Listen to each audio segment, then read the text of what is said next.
My name is Lydia Evans. I'm 32 years old and grew up in an upper-class family in the suburbs of Greenwich, Connecticut. To outsiders, my family was the perfect image. A 3-story white brick mansion, wrought iron gates, and cocktail parties packed with powerful people. But to my parents, I was nothing more than a failed product. My father, Charles Evans, was a senior investment advisor at a major hedge fund in New York. Over 30 years, he built a reputation, a network, and enough wealth to create an empire. He didn't believe in gentleness or encouragement. To him, children were investments meant to yield returns. My mother, Veronica, a Barnard alumna, gave up her writing career to become Mrs. Evans full-time, playing golf, hosting charity luncheons, and teaching me how to smile without creasing my face. My brother, Nathaniel, was the perfect replica of our father. He graduated top of his class at Princeton and is now executive vice president at the company my mother proudly describes as family-controlled. At 36, he's married to a state senator's daughter and has 2 sons enrolled in a private school that costs $40,000 a year. My sister, Bianca, 28, a former beauty queen from Brown, is interning at a nonprofit founded by her boyfriend, though everyone knows she lives off the family trust. And me, the middle child. I've always been the question mark. While Nathaniel loved finance and Bianca immersed herself in fashion and indie film premieres, I was fascinated by data and algorithms. At 12, I built my first game in Python on my mother's old laptop. When other girls wore prom dresses, I went to a tech summer camp at MIT. But none of that earned a flicker of interest at home. My father once said upon seeing me up at 2 a.m. coding, "That kind of stuff is for boys who aren't strong enough for sports." My mother gently set her teacup down and sighed. "Sitting at a screen all day will ruin your posture. Who's going to marry a girl with glasses glued to a monitor?" I remember my high school graduation clearly. I had the highest math score in the state. Instead of attending, my parents flew to Palm Beach for a fundraiser. Nathaniel was honored at a New York gala for writing an article on real estate trends. Me, I got a partial scholarship to Caltech, to which my mother reacted, "Engineering? What kind of husband does a girl in engineering expect to find?" They wanted me to study economics at Wharton, then get an MBA at Yale, and marry someone appropriate, meaning wealthy, Ivy League educated, and preferably allergic to keyboards. I said no. I chose computer science, and I paid for that choice with every look of disappointment etched on their faces. I tried to prove myself once. I sent copies of my research papers. No one opened the emails. I invited them to my thesis defense. My mother said it clashed with her spa trip to Napa. Nathaniel laughed and said, "Still finding your path. Hope you don't lose the map." I stopped sharing anything about my work. They assumed I was doing some low-level tech support job, maybe collecting data for a bargain bin phone app. I let them believe it. I even let my father think I was renting a studio in Brooklyn, when in truth, I had bought a small penthouse in Chelsea using money from my first round of funding. I no longer seek their approval, but deep down, I still wonder, will there ever be a day they stop seeing me as the embarrassment of the Evans name? I don't know. But one thing I do know for certain, I've stepped out of my family's shadow. I applied to MIT when I was 17, after firmly rejecting my parents' pressured suggestion to attend Wharton. The day I received my acceptance letter, I remember screaming in my room, hugging the thick cream envelope, only to hear my mother calling from downstairs. "What's all that noise, Lydia? Your sister's practicing her dance routine." I quietly folded the letter and slipped it into my drawer. There was no celebration, no congratulations. When my mother learned the news, she merely sighed. MIT? Full of engineers and thick glasses boys glued to computers. Not a single proper social hall. My father scoffed, folded up his Wall Street Journal without looking at me. MIT is fine for circuit board designers, not for Evans' daughters. I nodded, didn't argue. I was used to it. That fall, I moved into McCormick Hall, a red brick dorm across from the Charles River. My room had a window facing Longfellow Bridge. Every night I sat alone, watching the city lights shimmer, listening to the soft clang of the red line, whispering to myself, "You deserve to be here." I studied full-time, TA'd for Intro to Python, and took a side job entering data at a biomedical lab just to afford food, textbooks, and a birthday bouquet for Aunt Claire, the only relative who still remembered the day I was born. In sophomore year, I discovered my true passion, artificial intelligence in healthcare. I brought it up at Christmas dinner. My mother, scooping chicken onto her plate, responded casually, "Healthcare? Are you planning to be a nurse or a family doctor?" "No, I want to build AI systems that help doctors diagnose faster, reduce errors in internal workflows." My father smirked. "Where'd you read that nonsense? You should learn how to read a balance sheet before talking about hospitals." I didn't respond. By then, I'd already completed 3 advanced probability courses and was developing an early prototype for a tool to detect lung cancer more effectively. But to them, I was still just the girl with computers and pipe dreams. I graduated with a perfect GPA, was invited to stay on as a research fellow. They didn't come to my commencement. My mother said Bianca had a Lincoln Center performance. Nathaniel sent a 4-word text, "Heard you graduated, congrats." After graduation, I joined a small healthcare startup in Cambridge, starting salary $64,000 a year. I paid my own rent, food, and insurance. My father found out and called just to say, "That's what 4 years of tech school got you? A death job worth a used Toyota?" That line haunted me for months, especially on nights I stayed up rewriting user documentation, fixing a server that refused to run clean. He never believed in my path, but he also never asked what I actually wanted. What he didn't know was that while they were throwing parties in Martha's Vineyard, I was sitting on the floor of my 1-bedroom apartment with a leaky AC unit, sketching the first system map for a platform to connect rural patients with medical specialists. I called the project Lifeline. No logo, no investors, but it was the first thing I built not to prove anything to anyone, but because I believed it was necessary. 3 months later, I withdrew my entire savings, nearly $47,000, and wrote the first lines of code.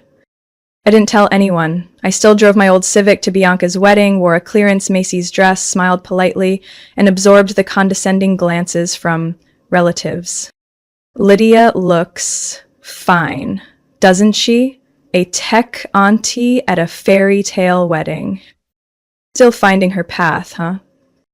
I didn't push back. I simply smiled and sipped cheap champagne, the same kind I wouldn't buy for my own project to save budget. At that very moment, they didn't know I was preparing to pitch to the board of a major Boston hospital to pilot Lifeline for thyroid cancer patients. I named the platform Pulse Link, a simple name, but one that carried a heartbeat. Just like me at the time, quiet but alive. With the little money left after taxes and rent for my apartment in Somerville, I hired a part-time software engineer, a freshly graduated UI designer, and rented a small room in a building that used to be a medical supply warehouse. Our desks were cheap composite wood, the air conditioner roared like thunder, and I only allowed myself to eat sushi once a week, if I could find a discount coupon on the app. We started coding line by line as winter settled over Massachusetts. Without the budget for a professional UX test kit, I borrowed friends to volunteer. Some nights, the whole team worked under dim LED lights, typing away while sipping watered-down coffee. I once scrubbed the shared toilet myself because we couldn't afford cleaning services, but I'd never felt more alive. 3 months later, we had our first prototype, a system connecting patients with chronic illnesses to specialists, automatically sorting appointments based on urgency, geography, and insurance status. It functioned decently, but to survive, I needed funding. I prepared slides, a demo, and started knocking on investors' doors. The first meeting took place in a glass-walled office in Back Bay. I still remember the fund manager, a man in his 50s, peering at me over his gold-rimmed glasses and asking, "Don't you have a male co-founder? Health tech startups usually need someone with practical experience. I replied, "You mean a man?" He chuckled lightly, not denying it. I walked out of that building with my wrist stinging from melting snow, but my heart didn't break, just a little numb. I kept going. Pitch number 2, number 3, then number 19. One person said I should join another startup to gain more experience. Another suggested I become CTO and let someone else be CEO. I didn't say no directly, I just didn't accept a step back. The turning point came during a small demo session at a medical conference in Providence. I didn't have a big booth, just a self-printed poster and our team's shared laptop. While I was explaining the symptom analysis algorithm to a group of med students, I noticed a woman standing silently in the back. She waited until the crowd dispersed and then stepped forward. "Did you write this?" I nodded. "I'm Grace Keller. I used to be the CEO of a private hospital chain. Now I invest in independent healthcare initiatives." I handed her my business card. A week later, we met again at a small cafe near Tufts University. I laid everything out: the model, the data, operating costs, ROI projections, and even uncalculated risks. She didn't interrupt, didn't ask about my gender or academic background. She simply asked, "If I invest, what's the first thing you'll do?" "Hire a HIPAA compliance expert," I answered immediately. "I want to make sure this platform meets all medical data privacy regulations before scaling up." Grace refilled her tea and smiled. "I'll put in $150,000. Are you ready for pressure? I've knocked on 36 doors and got rejected 36 times. I think I've grown enough skin." From that moment on, PulseLink had a real heartbeat. I hired 2 more developers, a clinical coordinator, and moved our office to the 3rd floor of a repurposed industrial building near MIT. It had sunlight, an elevator, and a whiteboard big enough to map out our year-end strategy. Grace never micromanaged, but always showed up at the right time. When I was nearly out of cash because a major hospital delayed their contract. When our system had an emergency routing bug and the tech team panicked over desynchronized data. When I was about to sleep on the office floor for 3 nights straight. She only said, "Starting a health tech company isn't about proving yourself. It's about fixing something that's been broken for far too long." I nodded. By then, I was starting to understand that what I was building wasn't just a platform. It was an extended lifeline for patients forgotten in an overwhelmed medical system. But around that same time, my mother called. For the first time in nearly a year. She didn't ask how I was doing. She simply said, "We're throwing your father's 60th birthday party. Don't be late, and wear something decent. Not that eccentric stuff like last time." I glanced at my open MacBook, where the hospital network map was waiting for a new contract update. When St. Matthew Hospital in Philadelphia officially signed a pilot contract with PulseLink, I didn't tell anyone. Not because I wasn't happy, but because I'd grown used to keeping joy to myself. But that night, when the system recorded its first successful match between a Parkinson's patient and a neurologist 300 miles away, just 32 minutes after submission, I cried at my desk. No noise, no theatrics, just tears dripping onto the keyboard as I typed the next line of code. The 6-week pilot data stunned even St. Matthew's medical team. Wait time for specialist appointments dropped by 61%. Missed appointments were cut in half. Patient satisfaction scores exceeded the state average. News traveled fast. 1 month later, we received collaboration invitations from 2 more hospitals in Texas and Oregon. When the system reached 50,000 successful matches, I knew it was time for the next step. Grace Keller, my first angel investor, summoned me to her private office, a small oak-floored room atop a historic financial building in downtown Boston. On the table was a stack of documents. "Lydia, it's time for a Series A round." I looked at the number, $6.2 million. Enough to hire a research team, expand the tech department, and upgrade security infrastructure to meet federal standards. But with that came transparency reports, growth targets, media attention. "Are you sure?" she asked. "If I weren't sure, I wouldn't be here." The next 3 months were a sprint. I pitched to nearly 30 investment funds, presenting growth charts, market expansion plans, and strategies to integrate Medicare Advantage. 7 backed out, citing a need for more time to monitor. 12 requested I step down as CEO in favor of someone with more tenure, but 8 stayed silent. Then all sent offers in week 4. We closed Series A with Riverside Ventures and Marlowe Capital, total raised $7.5 million. I signed the deal the same day my mother threw a 60th birthday party for my father. I still showed up. I wore a plain black suit and pinned a small silver brooch, not to stand out, but to mark the last time I entered the Evans estate as someone they once underestimated. The party was the same as always: crowded, French wine, white orchids, and hollow conversations about stocks, Nantucket property, and Bianca's relationship with a young oil tycoon. When I walked in, no one turned. Nathaniel glanced over his shoulder, then went back to chatting. My father patted me lightly on the shoulder, like testing the weight of my coat. My mother said, "Finally." Careful not to step on the new cashmere rug. I said nothing. I just looked at her and gently replied, "I signed a $7 million investment deal for my company this afternoon. My shoes may be worth less than the rug, but I think the value I carry is enough to walk wherever I choose." She froze. Nathaniel furrowed his brow, but no one said a word. I returned to the office at 11 p.m. The lights were still on. The dev team was running stress tests on the upcoming update. I bought pizza, made coffee, and joined them. We worked until 3 a.m. 2 months later, we moved to a new office in Kendall Square. 4 floors, glass walls, whiteboard-covered walls, an automatic espresso machine, and for the first time in my life, I allowed myself a private office with a door. That was when TechBridge put us on their front page with the headline, "Human-Centered Tech PulseLink is changing how America accesses healthcare." I was invited to speak at the National Conference of the Private Hospital Association.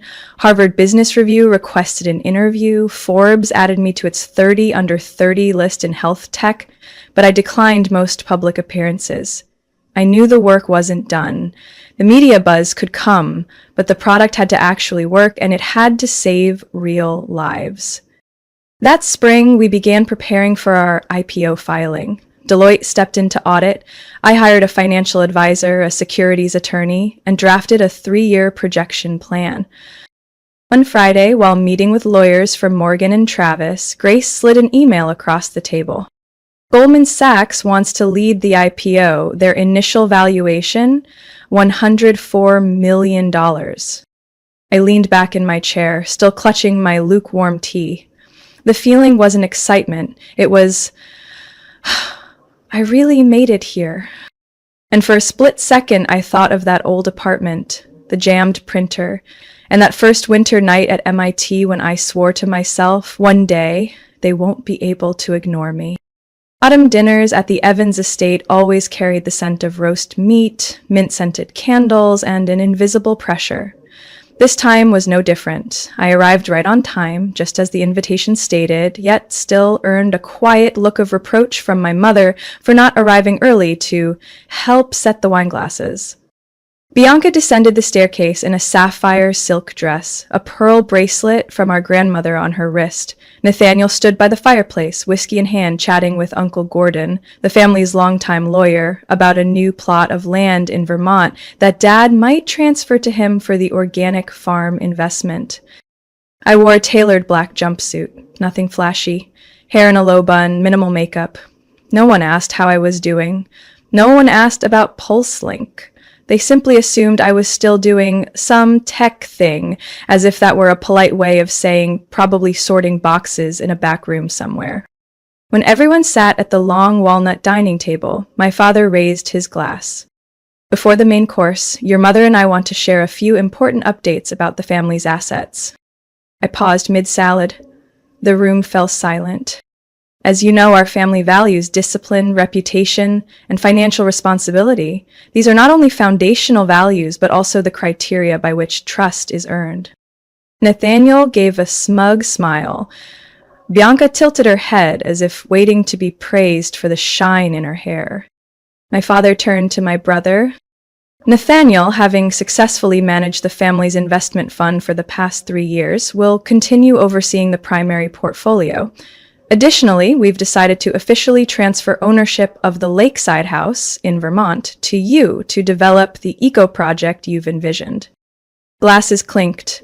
A few "that's wonderful" remarks echoed. I stayed silent. My mother chimed in.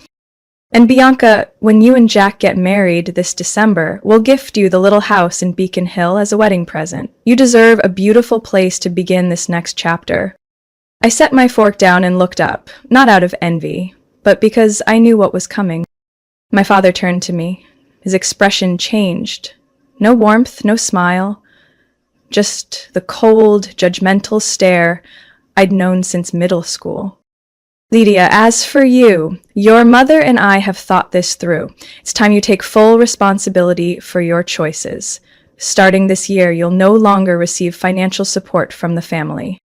I took a deep breath.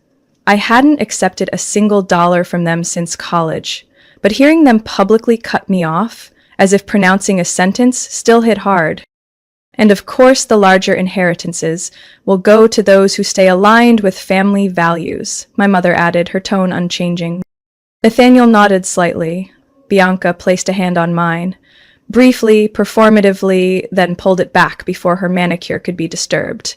I scanned the room, each oil painting on the wall, each gaze void of doubt that I could ever be more than the rebellious middle child. Expensive perfume lingered in the air. Candle flames flickered softly. Cutlery tapped against china like a rhythm section to a dishonest tune. Just so I understand, I said, voice steady. You're cutting me off from money I haven't touched in over 10 years? No response. And the reason? Because I didn't follow the life you scripted for me? Because I didn't marry someone on the Forbes list? My father shrugged.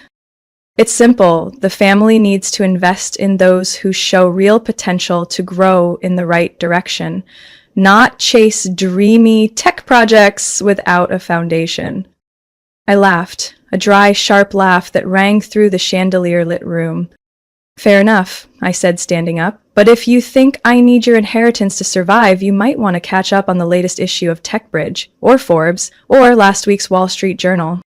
Bianca blinked. Nathaniel frowned. My parents looked at each other. I knew they didn't know. They'd never asked. My phone buzzed in my purse. I pulled it out. Caller ID, Ava. CFO Pulse Link. I answered, standing right there. Ava?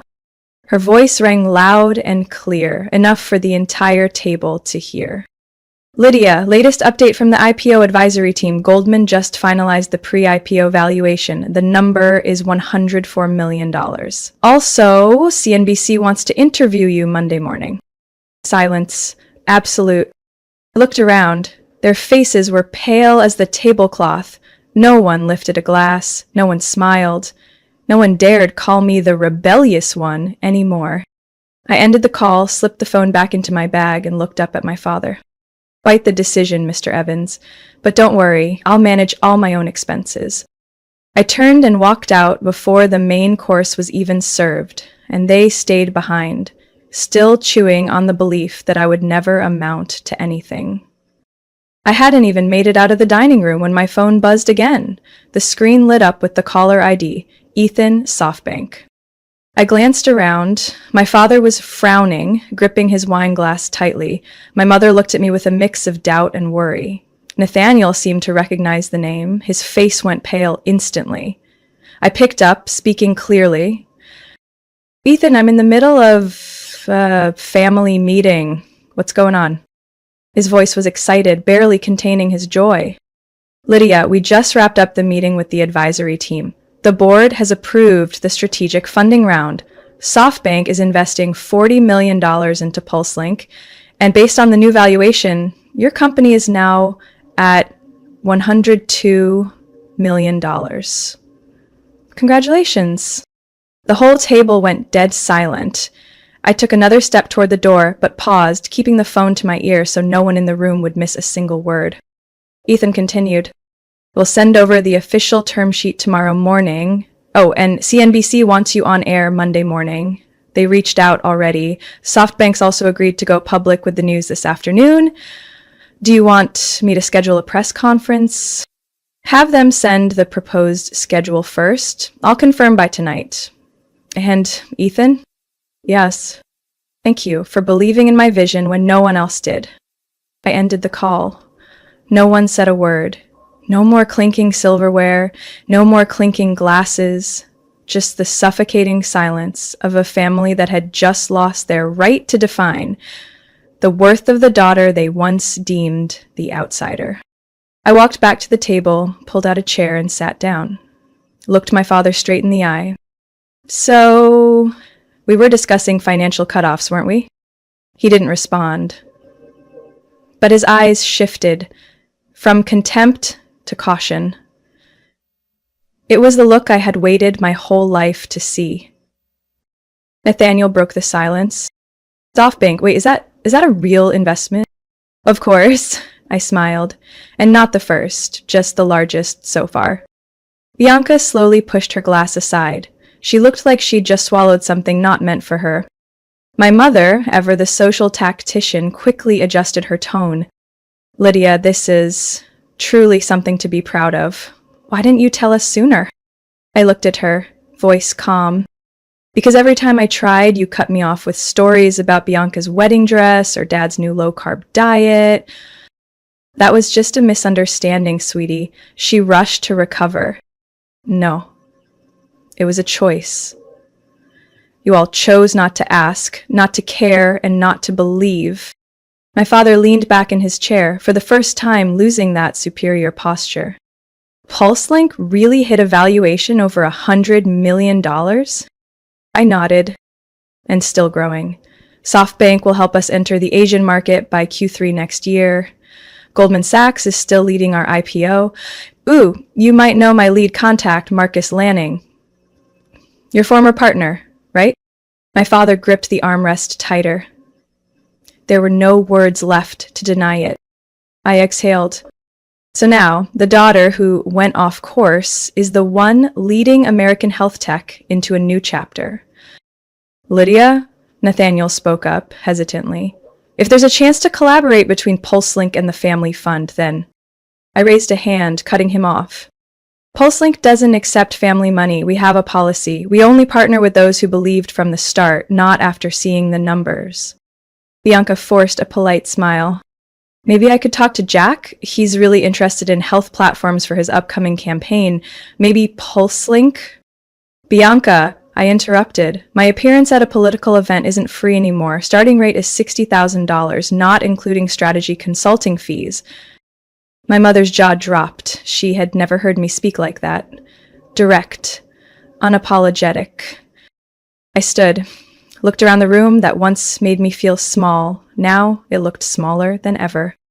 You all once said I didn't align with family values. I agree. But it seems now this family really wants to align itself with my value. No one argued. I grabbed my bag and turned to leave, but before I crossed the door, I looked back. You don't have to worry about the inheritance, because now I'm the inheritance. And I walked out of that house like a stranger stepping out of an old chapter to begin the one where I hold the pen. 2 days after that fateful evening, I received a bouquet so large the receptionist at PulseLink had to wheel it in on a cart. Attached was a small card, written in my mother's familiar handwriting. We're truly proud of you. Please give the family a chance to be part of your success. Love, Mom and Dad. I left the flowers untouched in the conference room all day.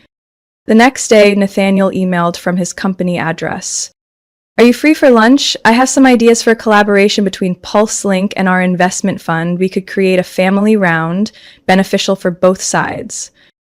Less than 2 hours later, Bianca posted an Instagram story, a collage of me at the tech summit with the caption, "So proud of my brilliant sister, future of healthcare is female." She even added a gold heart sticker.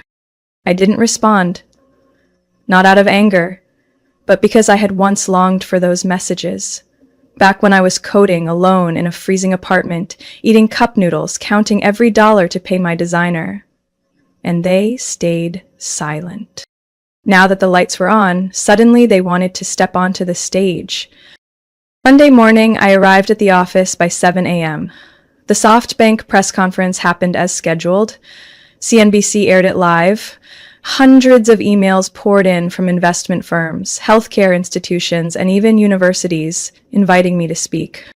By 11 a.m., my assistant came in with an update. Your father is downstairs. He says he doesn't have an appointment but would like a few minutes. I looked up, frowning. Alone?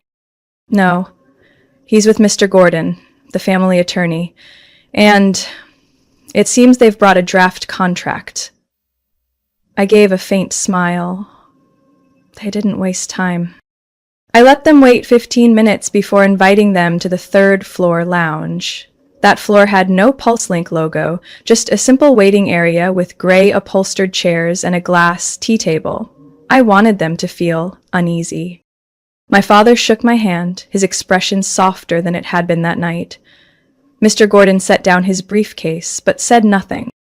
Lydia, I want to start over, he said, trying to sound sincere. I tilted my head. What exactly does over mean? Starting from when you cut me off without asking how I was surviving, or from the moment you realized I was no longer a liability? He looked a bit thrown.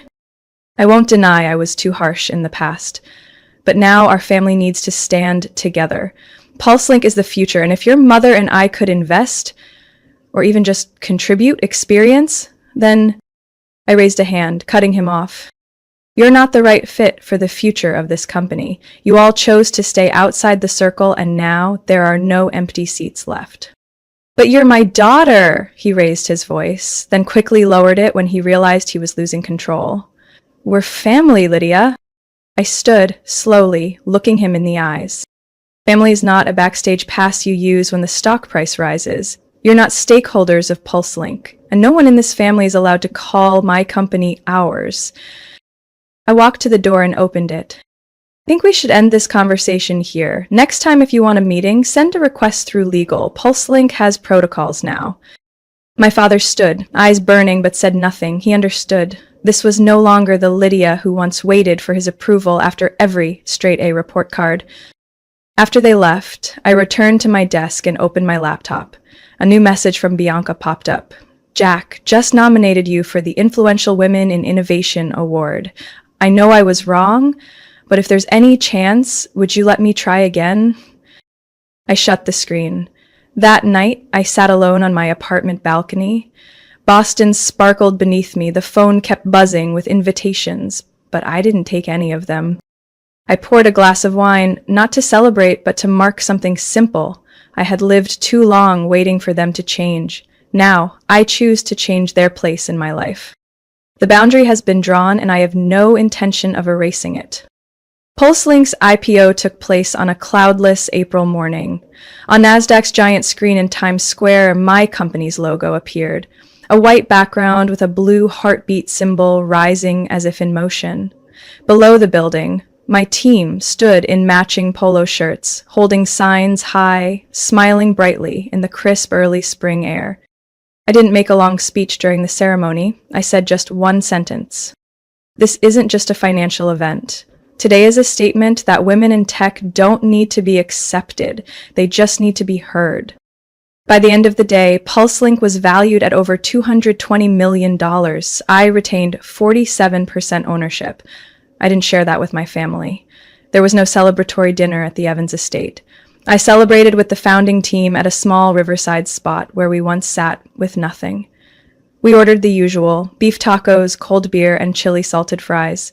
No laptops, just laughter. The following week, I launched the Horizon Fund, a support fund for initiatives led by young women, focusing on healthcare technology and applied artificial intelligence. I used $12 million from my personal stake to seed it. The fund operated independently, with no shared office with PulseLink. I invited Dr. Renee Caldwell, a seasoned expert from Johns Hopkins, to be the executive director. We began by awarding scholarships to 15 high school girls from low-income areas in New Hampshire, helping them attend a tech summer camp at MIT. Every thank you letter I received was printed, framed, and hung in the fund's meeting room. Around that time, my mother sent an email. Your father really wants to see you. Just one lunch, not about investments or assets. He's truly proud.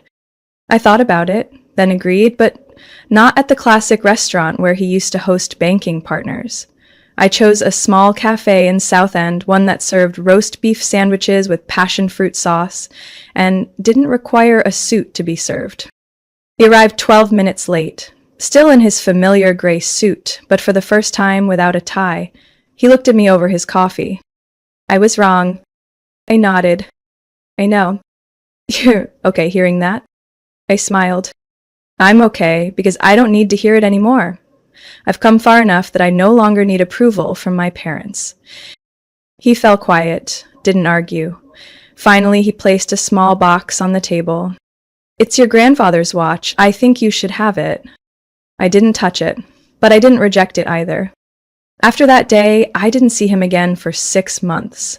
But he started sending books on the history of medical tech, Japan's healthcare systems, and pioneering women in the field. No notes attached. I read every one. Each week, I still went to the PulseLink office, but I no longer worked late into the night. I started running in the mornings, learning piano, and occasionally attending conferences without speaking. I sat and listened to other founders, many of them a decade younger than me, but carrying dreams just as bold. I kept my distance from the family. Not a cutoff, but not close either. I didn't attend Bianca's second wedding celebration, but I sent a bouquet of white orchids. I didn't take Nathaniel's calls, but I did respond to his text when he said his wife gave birth to their first daughter. I congratulated him and said nothing more. I saw my mother again at a charity fundraiser sponsored by PulseLink. She wore a lavender dress carefully made up, standing beside political wives as if she never called me a girl who needed to adjust her ambition.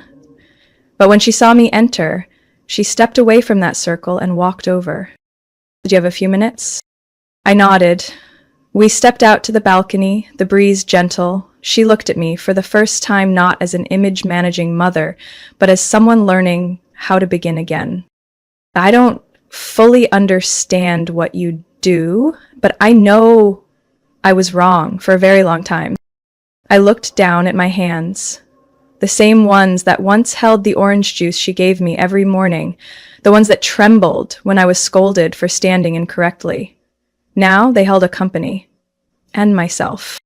I forgive you, but I won't return to being the old daughter. I'll keep living, on my terms. She nodded. Maybe for the first time she truly understood what that meant. That night, I returned to my glass apartment by the docks, opened the windows, and sat in my leather chair reading the latest report from Horizon Fund. An email popped up from a 17-year-old girl in Maine. I want to be like you, not because you're successful, but because you walked alone and came back so others wouldn't have to.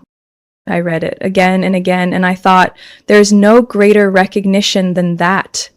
Not from family, but from someone who once stood exactly where I stood on the very path I built myself. Lydia's story is proof that true success doesn't come from family approval or social validation, but from the unwavering courage to follow your own path.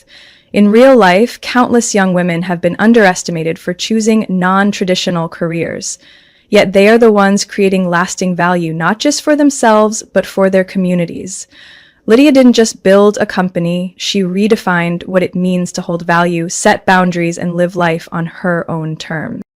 What do you think about Lydia's choices? Would you have done the same if you were in her shoes?